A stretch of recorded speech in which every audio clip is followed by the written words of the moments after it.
오늘도 주님의 말씀을 통해 하나님 나라를 누리는 복이 있기를 주님의 이름으로 축원합니다. 우리가 이제 기독교 사회, 교회사에 굉장히 중요한 한 사건, 고넬료 사건을 보고 있는데요. 이 고넬료는 로마 군대의 백부장이라는 지위에 있었지만 앞서서 보았듯이 얼마나 겸손하고 얼마나 신실하고 경건하고 하나님을 경외하는 자였는가를 우리가 보았죠. 그래서 항상 기도하고 또 백성을 많이 구제하는, 위로는 하나님, 옆으로는 백성들을 돌아보고 돌봐요. 그는 높은 지위에 있었지만 백성들을 자기 아래 둔 게 아니라 자기 옆에 두고 정말 선한 이웃이 되어주고 그들을 섬기는 일을 참 많이 했어요. 그러니까 성령의 지시하심을 따라 베드로를 요청했고, 이제 베드로를 대하는 그 자세도 정말 놀라움을 우리가 보게 되어지죠.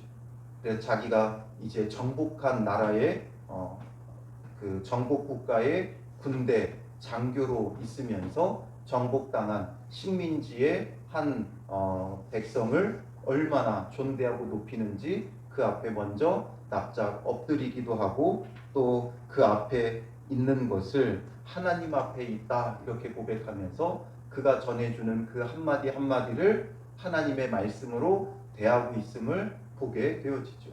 이게 바로 말씀을 대하는 믿는 자들의 자세가 되어야 돼요. 나의 위치와 지위와 신분 고하를 막론하고 주님의 말씀 앞에 엎드릴 수 있어야 되고, 그 말씀 자체를 하나님으로 여기며 엎드릴 수 있어야 한다는 것이죠. 우리가 사극이나 이런 걸 보게 되면 어명이요 하고 외치고 왕의 말이 전달되어지면 사람들은 어떻게 해요? 그것이 곧 왕이 지금 내 앞에서 말하는 것처럼 받아들인다는 거죠. 그게 어떤 전령이 되어졌든 누가 되어졌든 상관없어요. 어명이요 하고 외치면 그 앞에 납작 엎드리게 되어 있죠. 그리고 전해지는 그 말 한마디 한마디를 왕의 말로 대하고 받드는 거예요. 우리가 하나님을 대하는 자세도 이러해야 된다는 거죠. 우리가 신구약 66권의 이 말씀이 하나님의 말씀으로 우리가 받을진데 그 말씀 앞에 우리의 자세는 어떠하느냐라는 거죠. 물론 성경책 자체를 너무 막 신성시하고 이럴 필요는 없지만 그 성경을 통해 우리가 보게 되는 주님의 말씀, 듣게 되는 그 말씀 한 구절 한 구절을 우리는 하나님의 말씀으로 대하며, 그렇기 때문에 그 말씀을 묵상해야 할 가치가 있는 거예요. 하나님의 말씀이 아니라면 묵상할 가치가 없죠. 그러나 그것이 하나님의 말씀이기 때문에 우리는 묵상해야 되는 거예요. 그리고 또한 우리가 말씀을 들을 때 그 말씀을 듣는 자세가 어떤 목사가 유명하고 목사가 대단해서가 아니라 그 목사를 통해 하나님께서 전하시는 말씀, 메시지이기 때문에 그 말씀 앞에 겸손해져야 되고 낮아져야 되고 엎드려야 하는 것이죠. 그래서 베드로 앞에 있지만 하나님 앞에 있다. 정말 놀라운 고백이죠. 이렇게 곳곳에 하나님을 경외하는 자들이 있어요. 우리가 그렇기 때문에 이런 하나님을 경외하는 자들이 있음을 바라볼 때 우리의 신앙을 내세울 게 없어요. 우리는 늘 겸손해져야 되고 낮아져야 되고, 그러므로 주님의 말씀을 오히려 반대로 경외하는 그런 신앙을 가져야 하는 것이죠. 그가 이제 하나님의 말씀을 베드로를 통해 듣고자 하는 이 사모하는 마음을 보고 이제 오늘 본문에 베드로가 말씀을 전하는 것을 기록하고 있어요.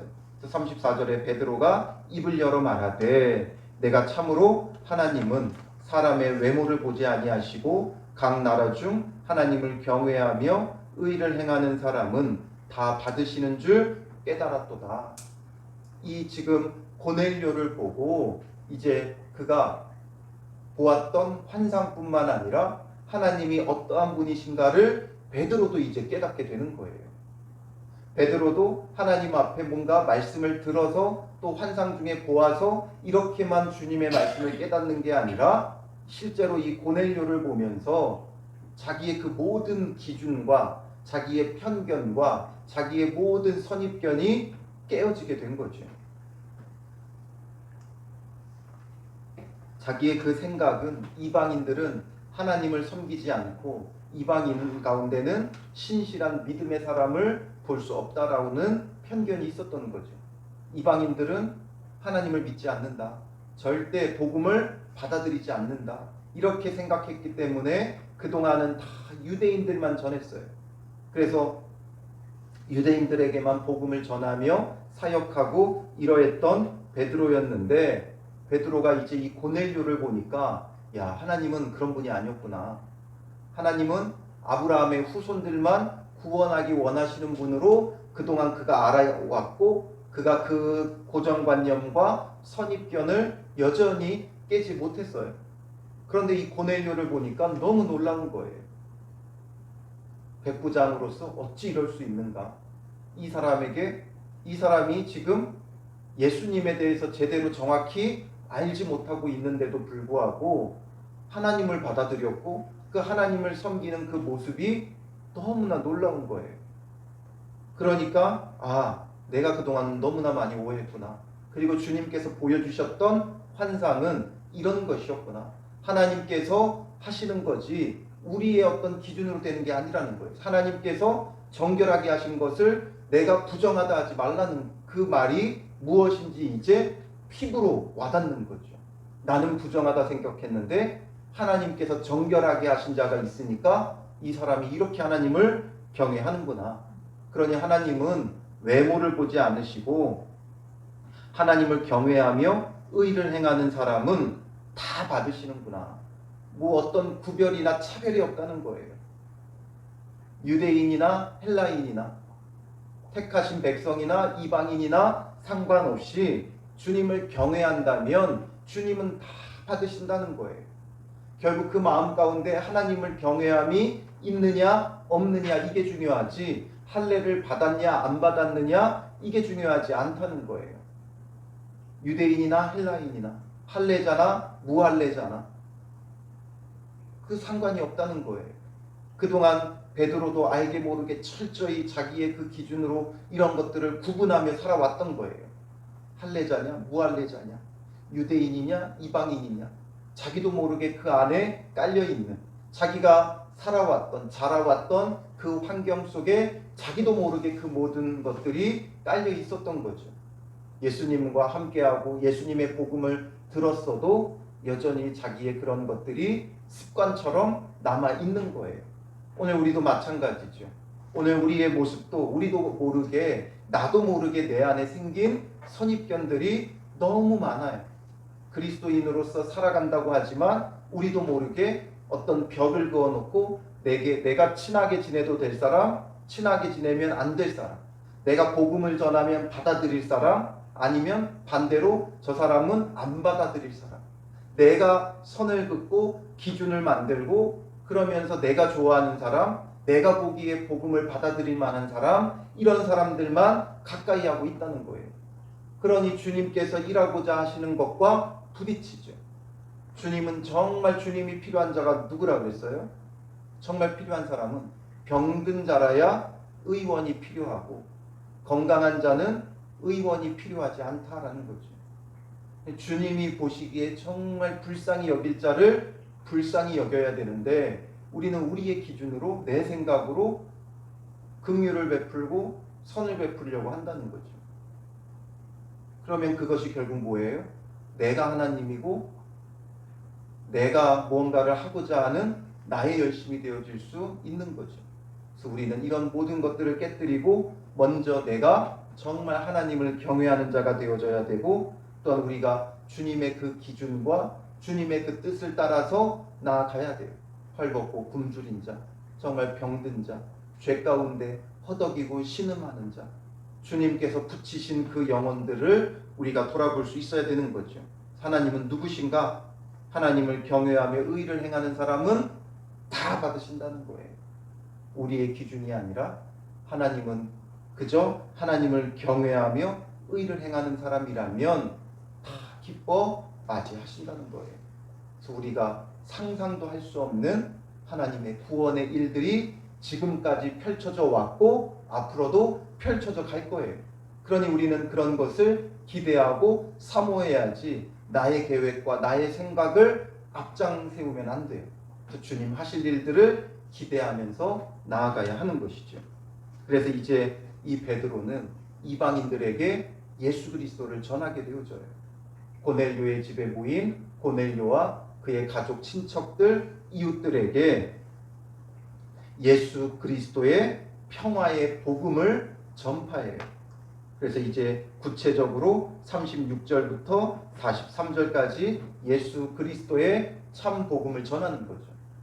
그가 고넬료가 하나님을 경외하고 의를 행하고는 있었지만 아직 예수 그리스도에 대해서 잘 몰랐죠. 어찌되었든지 하나님이 어떤 분이신지를 그가 알았고 어떤 방식으로 어떻게 전달되었는지 하나님을 알게 되었고 그 다음에 그 하나님을 경외하기 때문에 항상 기도하고 백성들을 구제했지만 예수 그리스도에 대해서 정확히 알지 못했던 거예요. 그래서 36절에 보면 만유의 주 되신 예수 그리스도로 말미암아 예수님을 통해서 예수님으로 말미암아라는 건 예수님을 통해서 평화의 복음을 전하사 되죠. 하나님께서 예수 그리스도를 통해 평화의 복음을 전하셨다는 거예요. 그 평화의 복음이 뭐예요? 이스라엘 자손들에게 보내신 말씀 곧 요한이 그 세례를 반포한 후에 갈릴리에서 시작하여 예수님의 공생애의 시작을 말하는 거죠. 예수님께서 32전까지는 사생애 자기의 그 자라는 성장 과정 속에 마리아의 아들로 요셉의 아들로 몫으로 자란 후에 이제 30이 되어서 이제 세례 요한에게 세례를 받고 성령이 비둘기같이 임하며 하나님께서 예수님을 공식적으로 선언하고 선포하신 그 갈릴리에서의 이제 복음의 사역 시작을 말하는 거죠. 그래서 시작하여 온 유대에 두루 전파된 그것을 너희도 알거니와 하나님이 나사렛 예수에게 성령과 능력을 기름 붓듯 하셨으며 그가 두루 다니시며 선한 일을 행하시고 마귀에게 눌린 모든 사람을 고치셨으니 이는 하나님이 함께 하셨음이라. 그래서 공생의 3년 동안 예수님께서 성령과 능력을 기름 붓듯 하나님으로부터 받아 두루 다니며 선한 일을 행하고 마귀에게 눌린 모든 사람을 고치셨다라는 거죠. 이게 바로 참된 구원자가 누구신지를 보여주었던 예수님의 공생애예요. 그러므로 이것을 통해 예수님을 통해 예수님을 만난 자들이 참된 화평을 누리는 거죠. 화평이라는 건 뭐예요? 두 당사자 간에 이루어지는 일이죠. 그러니까 갈등을 변화시켜 화평케 하시는 거예요. 우리가 죄인이었기 때문에 하나님과 원수로 행하고 하나님과의 그 갈등이 있었지만 예수 그리스도의 그 화평의 복음, 평화의 복음으로 하나님과 우리가 화평을 누리고 또 사람과 사람과의 관계도 끊어지고 갈등 가운데 있었으나 이것이 이제 화평을 누리게 되어지는 그런 놀라운 일들을 경험한 거죠. 예수 그리스도의 선한 일을 통해 또 마귀에게 눌린 모든 사람을 고치심으로 이제 참된 평화의 복음을 전하셨고 그리고 이제 39절에 우리는 유대인의 땅과 예루살렘에서 그가 행하신 모든 일의 증인이라. 우리가 그것의 증인이라는 거죠. 그냥 무조건 그런 분이다 외친다고 되는 게 아니라 그것에 대한 증인이 오늘 우리라는 거예요. 우리가 그걸 다 보았다는 거죠. 3년간 그와 함께 동행하며 그를 통해 선포된 화평의 그 복음을 우리가 보았고 그러므로 그가 온전한 참된 그리스도이시고 구원자시라는 걸 우리가 보았고 이제 그 본 것을 증언하는 증인들이다라는 거죠. 우리가 보증한다라는 그 얘기예요. 그래서 이제 그가 그런 공생애를 통해 구원의 일들을 베푸셨고 그 다음에 39절 뒷부분부터 그들이 나무에 달아 죽였으나 이제 유대인들이 예수님을 나무에 달아 죽였다라는 거죠. 그리고 하나님이 사흘 만에 다시 살리시사 나타내시되 모든 백성에게 하신 것이 아니요 오직 미리 택하신 증인 곧 죽은 자 가운데서 부활하신 후 그를 모시고 음식을 먹은 우리에게 하신 것이라. 그러니까 십자가에 죽으시고 부활하신 다음에 그 부활하신 것을 우리에게 보여주셨다라는 거예요. 그러니까 모든 사람에게 보여준 것은 아니고 오늘 우리들에게 특별히 미리 택하신 증인 곧 죽은 자 가운데서 부활하신 후 그를 모시고 음식을 먹은 우리 예수님과 함께 식사를 나누며 예수님의 그 부활의 사실을 경험한 우리에게 나타내 주셨기에 또 우리가 바로 그의 증인이다라는 거죠. 그러니까 그의 공생애에 대한 증인도 우리고 그리고 십자가에 죽으시고 부활하신 것의 증인도 오늘 우리다라는 거죠. 이게 정말 분명한 사실이라는 거예요. 한두 명이 본 것이 아니라 이미 12사도가 전부 다 그러한 예수님의 증인이라는 거죠. 그래서 우리에게 명하사 백성에게 전도하되 그들의 사명이 그거죠. 그래서 우리에게 그 전에서 우리가 백성들에게 전하게 되는 거예요. 하나님이 살아있는 자와 죽은 자의 재판장으로 정하신 자가 곧 이 사람인 것을 증언하게 하셨고 하나님께서 우리로 하여금 증언하게 하셨다는 거예요. 예수님이 누구라는 거예요? 살아있는 자와 죽은 자의 재판장으로 정하신 자가 바로 이 예수님이다라는 거죠. 그러므로 마지막 최후 심판날 그 심판장의 역할을 하시는 분이 바로 이 예수님이라는 것을 우리가 증언한다라는 거예요. 그리고 이것이 우리만의 증언이라 그러면 어떤 일부의 사람들만 주장하는 거라면 신빙성이 없죠. 그러니까 또 한 가지의 증인들을 내세워요. 그게 뭐예요? 모든 선지자들을 내세우죠. 43절에 그에 대하여 모든 선지자도 증언하되 그를 믿는 사람들이 다 그의 이름을 힘입어 죄사함을 받는다 하였느니라. 모든 선지자들의 그 예언들을 보면 그걸 완전히 축약한 거죠. 모든 선지자들, 이사야의 글뿐만 아니라 모세를 통해 하셨던 말씀들, 선지서의 모든 예언들, 대선지서, 소선지서 모든 내용들이 결국 말하는 게 뭐예요? 그를 믿는 사람들이 다 그의 이름을 힘입어 죄사함을 받는다 하였느니라. 베드로가 딱 이 말만 하진 않았겠죠. 성경에 기록하다 보니까 이 누가가 이때 이 자리에 없었기 때문에 누군가를 통해 전해 듣고 이런 것들을 기록하고 성령의 감동됨이 그를 도우며 기록했기 때문에 간략하게 적었을 거예요. 이게 요약문이지 딱 이 말만 하진 않았겠죠. 그러니까 이 모든 것들을 어떻게 보면 베드로는 자세히 설명을 했을 거예요. 선지서의 그 내용들을 다 언급하면서 여기를 보아라, 저기를 보아라, 여기 보면 이렇게 말씀하고 있고 이사야를 통해 이렇게 말씀하고 있고 예레미야를 통해 이렇게 말씀하고 계시고 이렇게 하박국을 통해 이렇게 말씀하고 계시고 그런 것들을 쫙 다 설명하면서 보아라 이거죠. 그를 믿는 사람들이 다 그의 이름을 힘입어 죄사함을 받는다. 그러니까 그 이름을 힘입어야 한다. 이걸 지금 전하는 거죠. 예수의 이름을 힘입어야 한다. 하나님밖에 알지 못하던 고넬료에게, 그의 친척, 그의 이웃들에게 이제 예수 그리스도의 화평의 복음을 전하며 예수님이 우리의 죄를 사하신다. 예수님을 통해서만 죄사함 받고 구원을 얻는다라는 이 참 복음을 그들에게 전하게 된 거예요. 그러니까 베드로가 이 말을 할 때 어떤 일이 벌어져요? 44절에 성령이 말씀 듣는 모든 사람에게 내려오시니, 이 말씀을 듣는 모든 사람들에게 성령의 충만함이 임하게 되는 거죠. 그러니까 45절에 베드로와 함께 온 할례 받은 신자들이 이방인들에게도 성령 부어 주심으로 말미암아 놀라니 이는 방언을 말하며 하나님 높임을 들음이러라. 이 성령이 임하는 것을 베드로만 본 것이 아니라 베드로와 함께 온 할례 받은 신자들, 할례 받은 신자들이라고 정확히 명시하죠. 그냥 같이 온 자들이라고 말하지 않고 할례 받은 신자들이라고 기록되어져 있어요. 베드로가 욥바에 있다가 가이사랴에 있는 이 고넬료의 요청을 듣고서 그가 같이 온 사람들이 있었어요.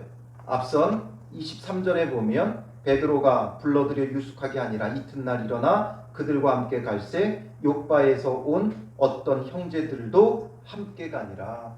욥바에서 함께 간 형제들이 있었어요. 이들은 누구였느냐? 바로 이들이죠. 할례받은 신자들. 그러니까 유대인인 신자들이에요. 이들이 본 거예요. 이들도 본 거예요. 성령이 이방인들에게, 할례받지 않은 자들에게, 헬라인들에게 임하는 것을 이들이 직접 눈으로 보게 된 거예요. 어떻게 보았느냐? 그들이 방언을 말할 뿐만 아니라 하나님 높임을 들은 거예요. 이것을 보면서 야, 성령이 유대인에게만 아니라 이방인에게도 내리는구나. 성령이 이렇게 집단적으로 임하는 사건이 여러 차례가 있는데 가장 먼저 있었던 사건이 뭐예요?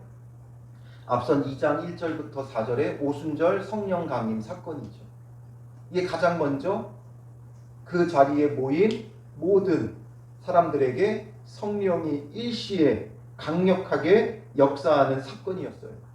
그리고 그 다음에 언제 이런 일이 또 있었어요?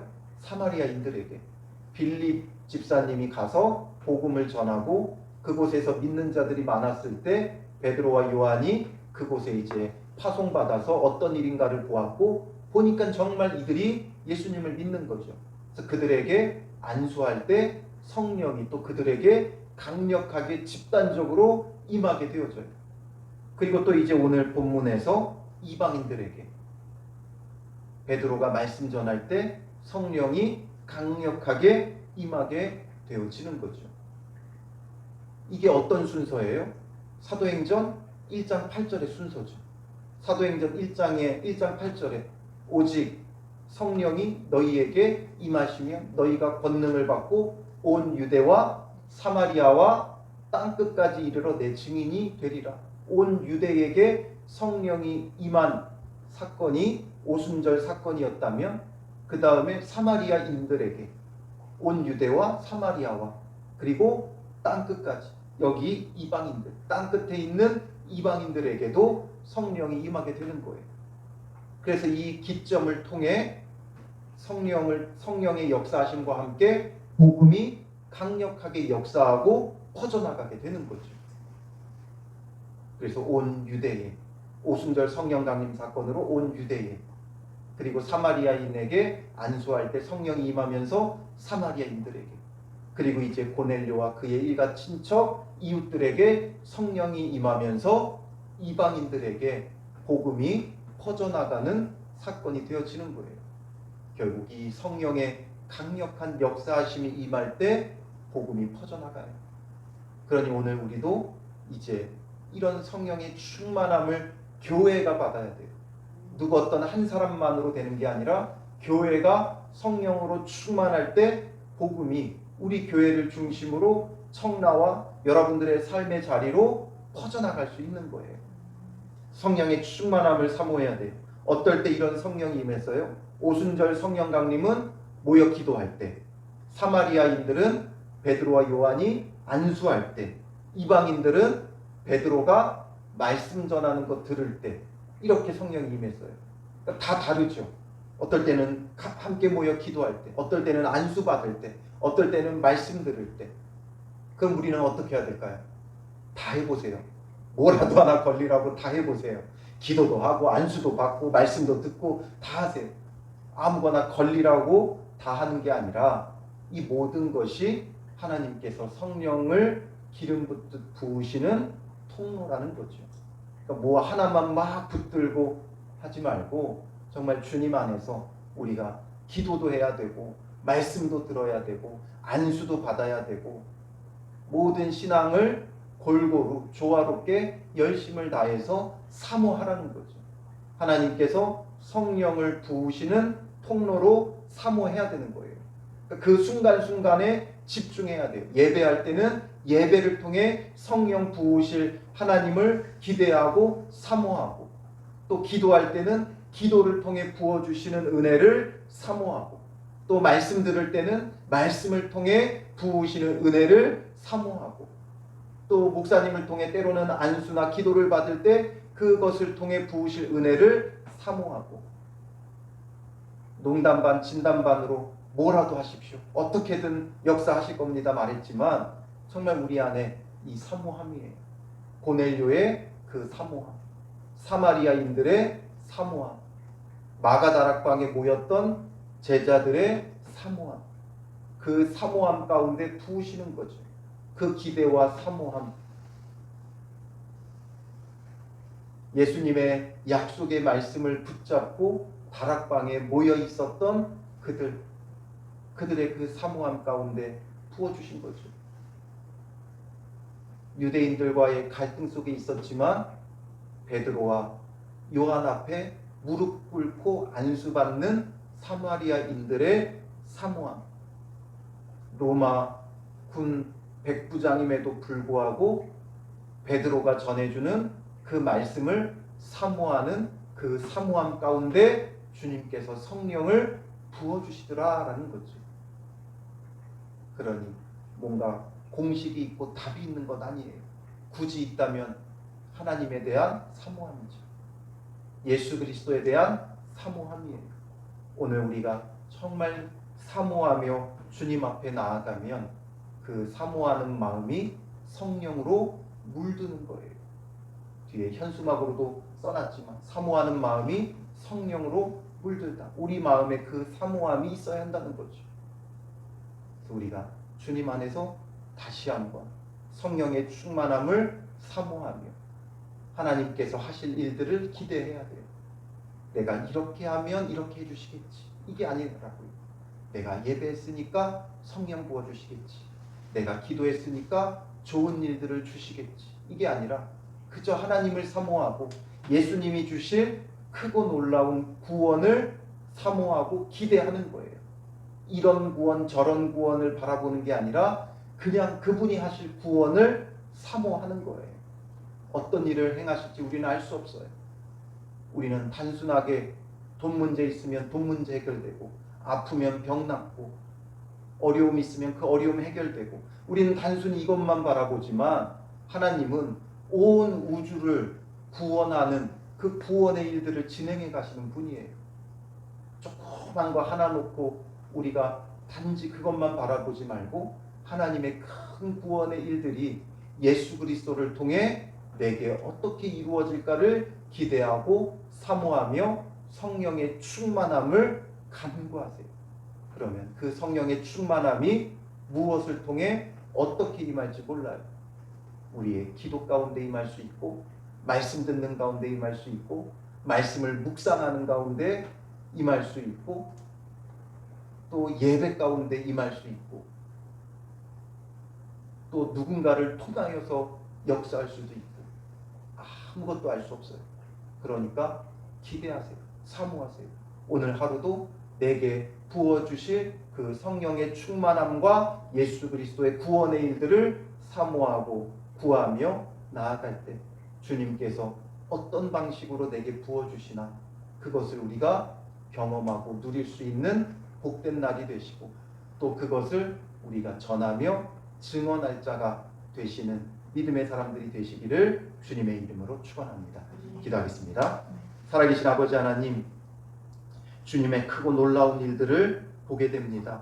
사람을 외모로 보지 아니하시고 각 나라 중 하나님을 경외하며 의를 행하는 사람은 다 받으시는 주님이신 것을 베드로가 깨닫고 고백하듯이 오늘 우리도 깨닫는 바가 되게 하여 주시고, 그러므로 우리의 외적인 것이 아니라 우리의 내면에서부터 하나님을 경외하며 의를 행하는 참 믿음의 사람들 되게 하시고, 이런 우리에게 예수 그리스도가 더욱 분명히 선포되어지고, 또한 그 예수 그리스도를 통한 구원이 우리에게 이루어져 가게 하여 주셔서 성령의 충만한 은혜를 힘입는 믿음의 사람들 되게 하옵소서. 우리의 생각으로 무언가를 예측하고 바라보는 자들이 아니라 하나님께서 예수 그리스도를 행하실 큰 구원의 일들을 기대하고 사모하며 또 주실 성령의 충만함을 사모하는 마음들이 되게 하시고, 사모하는 마음 가운데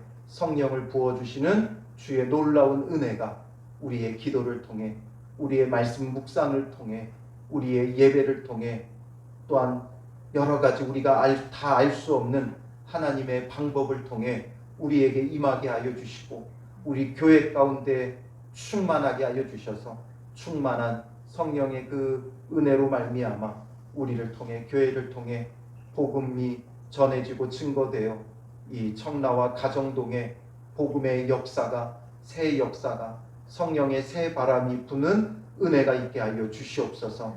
우리 성도들과 함께 주의 성령의 충만함 속에 교회가 세워지고 복음이 증거되어지고 하나님 나라가 이 땅에 이루어지는 은혜를 경험케 하여 주실 줄 믿사오며 예수님의 이름으로 기도합니다. 아멘.